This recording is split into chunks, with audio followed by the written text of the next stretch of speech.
Et le Simitsu Otome. Donc on va se retrouver pour la suite de la partie 1. Donc de j'ai dur du mal. Caladiel. Donc on avait fait la partie 1, on va faire la partie 2. Donc on avait déjà vu un petit peu ça, mais je préfère quand même m'arrêter là. Enfin, commencer à partir de là, pardon. Arrêter là.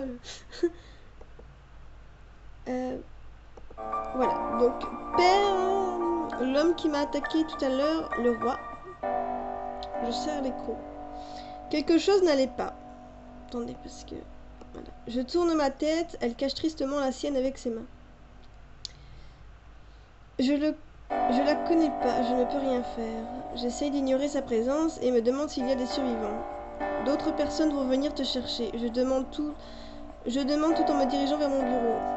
Je ne sais pas. Je la suis du regard, elle s'assoit sur une chaise. C'est la première personne que je vois qui vient de l'extérieur. Je commence à le dessiner. Ça, on l'a vu.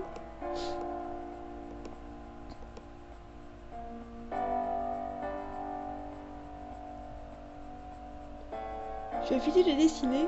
J'en suis assez fière. Zéro est adossé à la porte. Zéro. Je retourne sur mon matelas. Des bruits de combat se font entendre. Je relève ma tête. Voilà. Là, on savait pas. Là. Je tourne ma tête dans la direction des bruits. Et bien voilà. Une odeur de sang plane. Quelle est cette odeur de sang? Je regarde la porte avec assistance. Zélo sort de la chambre. Je sors discrètement. Dehors, il y a beaucoup de cadavres de Hunter. Mais le combat fait toujours rage. Même Yagali est venu me chercher. Yagali a été blessé. Je le défends grâce à mon Bloody Rose. Les gardes sont agiles et esquivent les balles. Le combat fait rage. Il ne reste que Yagali et moi. D'un coup, le mur derrière nous explose. Les gardes sont projetés au loin. J'aide Yagali à marcher et m'enfuis. Le temps est grisâtre. Je cherche un bâtiment où nous abriter. J'en aperçois... Attendez, parce que...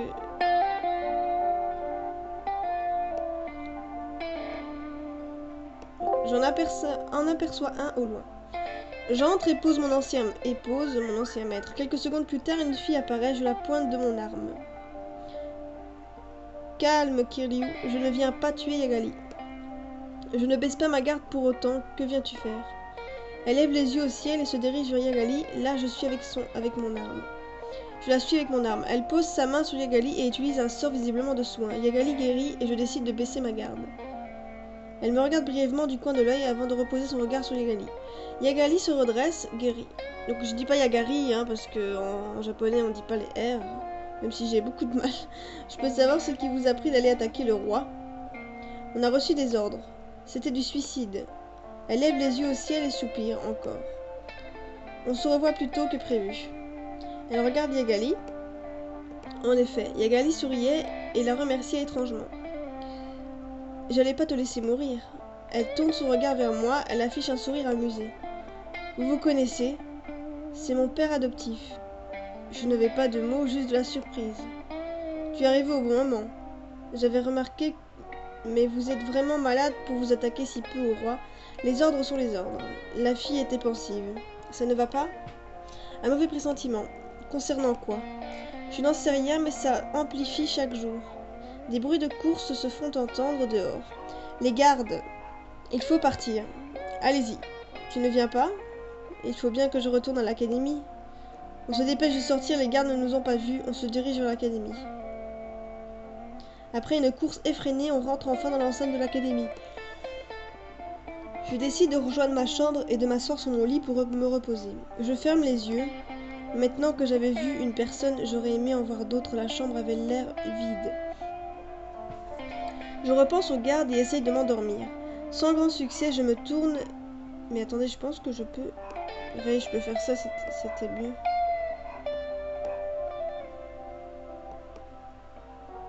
Voilà, c'est beaucoup mieux.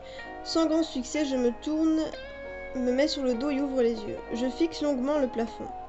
Quelques jours sont passés, je suis envoyée en ville. Et tu savais que grâce à une expédition, on a découvert que le roi nous cachait quelque chose? Non, c'est quoi? Il y a une autre fille. T'es pas sérieux? C'est l'association qui a mené l'assaut. Si c'est ça, les personnes durant l'expédition doivent être recherchées. Je crois que ce n'est pas le cas, il n'y a qu'une personne qui a survécu au premier raid. J'écoute la conversation. C'est affreux, la garde peut débarquer. Des bruits de pas s'en font entendre. J'étais pris au dépourvu, j'étais la garde. Je commence à fuir, mais ils étaient derrière moi. La garde m'encerclait, je ne pouvais rien faire. Je recule, mais ils se resserrent autour de moi, j'étais prise au piège. Ils m'enchaînent, j'avais beau me débattre, car ça ne fonctionne pas vraiment. J'étais traînée de force au château. Le roi me regarde. Quel est ce bruit? J'entends un bruit métallique. Où devons-nous l'emmener? Au cachot le plus sécurisé. Les gardes me conduisaient dans les profondeurs du château, bien après les cellules basiques. J'avais un mauvais pressentiment et tourne mon regard vers le dessin de Zéro.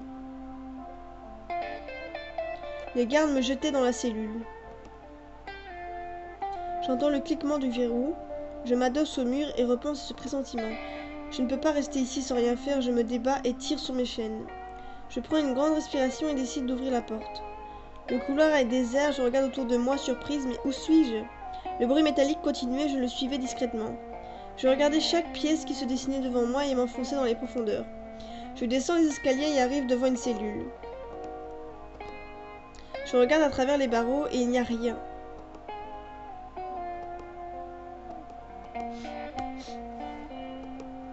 Je continue ma descente et au loin j'aperçois une cellule bien protégée. Je regarde mes chaînes et entends des pas. Donc il faut bien faire attention que c'est Zéro et c'est... Il y a Zéro et Kiara hein, qui parlent. Donc faut... Hein, c'est pas... Parce ils parlent chacun à leur tour presque. Ils pensent chacun à leur tour. Depuis que je suis sortie de ma chambre, je me sens étrange. Je m'aide du mur pour m'approcher. Je tourne mon regard vers l'escalier et il y a cette fille. Je m'approche et réussis à discerner une silhouette dans l'ombre. C'est Zéro. Je suis surprise, je le regarde. Surprise, je le regarde. Je ne te fais pas de mal. Je regarde les chaînes et puis Zéro. Les chaînes ont l'air très solides. Je regarde la serrure, elle est enchantée. J'incante. Oh, c'est stylé, c'est bien fait. L'air se refroidit très rapidement. Pendant qu'elle incante, je ne sais pas ce qu'elle veut faire. En même temps de refroidir l'air pour fragiliser le métal, j'essaie de comprendre le mécanisme de la cellule. Il n'y a aucune faille. Elle s'assoit contre les barreaux. Je vais essayer de te faire sortir d'ici. Si ça te fait plaisir. D'autres pas se font entendre. Les gardes font leur ronde. Des gardes, je regarde vers l'escalier. 2 hommes avec une armure descendent, alors c'était ça? Ils attrapent la fille et elle se débat. Lâchez-moi! Je ne peux pas retourner là-bas, je gèle les gardes et regarde s'ils ont des clés ou quelque chose comme ça. Je dissimule mes yeux avec mes cheveux, elle tue les gardes. Les gardes tombent en cendres. Elle se réassoit et continue de réfléchir. Si je soupire, c'est impossible. Tant pis, je me redresse en m'aidant du mur et me dirige vers une partie du château qui m'est inconnue. Elle est toujours restée dans sa chambre en fait, hein, comme elle dit. Je regarde les cendres, pensive, à quoi pensait-elle? J'aperçois le bureau des gardes et rentre dedans. Tout est rangé méticuleusement. Il n'y a personne et je cherche tout ce qui concerne la cellule sécurisée. Je lis des choses banales, les gardes n'ont pas la clé. Je sors de la pièce et me dirige vers une autre pièce au loin. Il n'y a rien. Je me concentre et essaie de trouver la clé. Au bout d'un moment, je décèle sa présence sur un bureau. Je me dirige alors vers la présence de la clé. Tu m'étonnes combien après que c'est son père, un truc comme ça? J'arrive devant une porte. Mon père est dans la salle. Je décide d'attendre qu'il sorte. J'attends un moment et me mets à tousser. Mon état se dégrade étrangement. Il a entendu. J'utilise un sort d'invisibilité. L'invisibilité. Il sort du bureau. Il a la clé et part. Je soupire et repars vers la cellule. Zéro y est toujours, les chaînes n'ont pas bougé. Je sais où est la clé. Je lève les yeux vers elle. Ma tête me tourne et je m'écroule, mon corps tremble. Je la regarde surprise, elle tremble et respire difficilement. Elle se redresse avec peine et s'adosse au barreau. Je serre les crocs. Elle me regarde du coin de l'œil, je la vois lutter. J'essaie de me concentrer sur ma soif. Le temps passe, je me fatigue. Je reste focalisée sur mon père et la clé. Il est toujours dans sa chambre. Arrête de tirer sur les chaînes, ça ne sert à rien. Elle a la voix tremblante, je sais. Je ne peux que attendre, je ferme les yeux pour rester concentrée et me repose en même temps. Le roi sort de la chambre, j'utilise mon sort d'invisibilité et me dirige vers là-bas. Le roi marche dans le couloir et là je suis à... Et là... Attendez, et je le suis à pas de loup, pardon. Le roi se retourne et regarde dans ma direction. Je dois fuir vite. Trop tard, le sol se gèle sous mes pieds et il annule mon camouflage. Mince, il me regarde. Je vois que tu as osé me désobéir. Je baisse la tête et il s'approche. Je ne peux pas bouger. Oh, mais dis donc, il est gentil, le papa. Bon, en même temps, c'est sûrement le monde des vampires. Il me gifle et me griffe par la même occasion. Le sang de la griffure coule, je serre les crocs.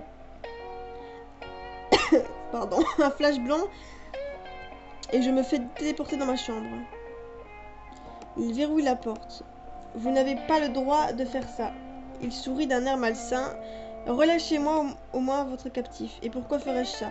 Parce qu'il n'a rien fait et comment vous le traitez? T'inquiéterais-tu pour un vulgaire level D? C'est pas level E C'est une personne normale, il ne mérite pas d'être traité comme ça, Hilary. Apparemment, tu n'as pas remarqué son tatouage. Le fait que ce soit un level D, j'ai toujours du mal. Je sais pas si c'est fait exprès dans l'histoire ou si c'est un level. Parce que normalement, c'est un level E. Peut-être que c'est dans l'histoire, c'est un level D. N'excuse en rien votre façon de faire. Tu n'as pas ton mot à dire. Il verrouille la porte et part. Il retourne vers son bureau. Je laisse alors mon corps s'écrouler. Oh non, mais... Ben voilà, c'est fini. Donc voilà, donc c'était la partie 2 de Caladiel. Et franchement, moi, j'aime toujours autant, mais c'est vrai que c'est beaucoup plus sombre comme histoire que les autres histoires. C'est pour ça que c'est beaucoup plus calme quand je lis, parce que c'est beaucoup plus sombre et que c'est aussi, c'est plus dans le sérieux, en fait. Donc voilà. Donc c'est pour ça que c'est assez mature comme jeu, et moi j'aime beaucoup, hein. Je suis pas contre ce genre de jeu, bien au contraire. Je trouvais ce jeu très intéressant, et la partie 2 est vraiment pas à plaindre de la partie 1, c'est vraiment les deux sont géniales. Il n'y en a pas une qui est mieux que l'autre, ils sont toutes les deux géniales. Et franchement, je vous conseille ce jeu. Donc je mettrai un lien dans la description pour télécharger tout le chapitre 1, quoi. Et en tout cas, j'espère que cela vous aura plu, parce que moi, en tout cas, ça m'a beaucoup plu. C'était vraiment un jeu qui était génial. Moi, j'aime beaucoup Zero, donc bien sûr, j'accepte avec joie de jouer à un jeu avec lui. Donc après, j'aime bien Kaname, en fait, j'aime bien tous les persos de Vampire Knight, hein, même si mon préféré c'est Shiki. Mais en tout cas, je peux vous dire que ce jeu était vraiment génial, et que pour ceux qui sont pas fans de Zero, bah, passez votre chemin tout simplement, parce que c'est sur Zero, donc voilà. Et voilà, sur ce, je vous dis à plus, à la prochaine pour une prochaine vidéo, bye bye.